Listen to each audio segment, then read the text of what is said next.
गांव के लोग अक्सर कहते थे बहू हो तो ऐसी होनी चाहिए। लेकिन ये बात सबको तब समझ आई जब उन्होंने सीमा को देखा। रामदीन के घर में उनका बेटा अमित, बहू सीमा और बूढ़े माता पिता रहते थे। घर बहुत अमीर नहीं था, बस दो वक्त की रोटी जैसे तैसे चलती थी।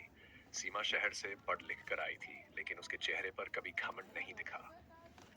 शादी के पहले ही दिन उसने सास के पैर छुए और कहा, माँ, आज से ये घर ही मेरी दुनिया है। सुबह 4 बजे सीमा उठ जाती। सबसे पहले आंगन बुहारती, फिर नहाकर भगवान के सामने दिया जलाती। उसके बाद सास ससुर के लिए चाय, फिर रसोई का सारा काम। कोई कहता नहीं था, फिर भी वह सब खुद करती थी। सास कभी कभी कह देती, बहू इतना मत कर, थक जाएगी। सीमा बस मुस्कुरा देती, माँ, अपने घर के काम से कौन थकता है। अमित मजदूरी करता था। कई दिन ऐसे होते जब कमाई बहुत कम होती। सीमा ने कभी शिकायत नहीं की। वह थोड़ा सा साग सूखी रोटी में भी परिवार को खुश रखती।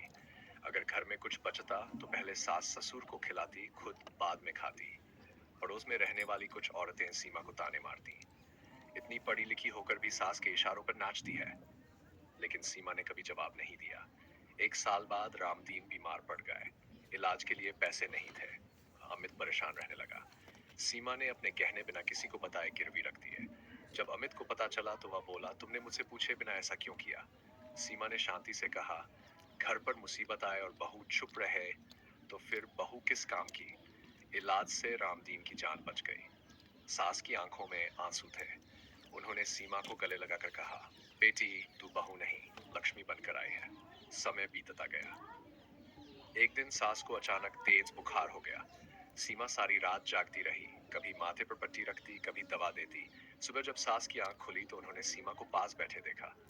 तू सोई भी नहीं। सीमा बोली, माँ, आपको आराम मिल जाए, यही मेरी नींद है। गांव में धीरे धीरे सीमा की चर्चा होने लगी। लोग कहते, ऐसी बहू हो तो घर स्वर्ग बन जाए। एक बार गांव में झगड़ा हो गया, पंचायत बैठी, बात बिगड़ रही थी। सीमा ने बड़े सम्मान से शांत शब्दों में सबकी बात सुनी और सच्चाई रखी। झगड़ा खत्म हो गया। लोग हैरान थे, इतनी समझदारी, इतना धैर्य। कुछ साल बाद अमित को शहर में अच्छी नौकरी मिल गई और सबने कहा, अब तो बहू बदल जाएगी। लेकिन सीमा वही रही, सेवा और संस्कार। एक दिन सास ने सबके सामने कहा, मैंने बहुत बहुएं देखी, पर जैसी सीमा है वैसी किस्मत वालों को ही मिलती है। सीमा की आंखें भर आई। माँ, बहू का असली गहना उसके संस्कार होते हैं, सोना चांदी नहीं। गांव वाले आज भी जब किसी घर की बहू की मिसाल देते हैं तो एक ही बात कहते हैं, बहू हो तो ऐसी।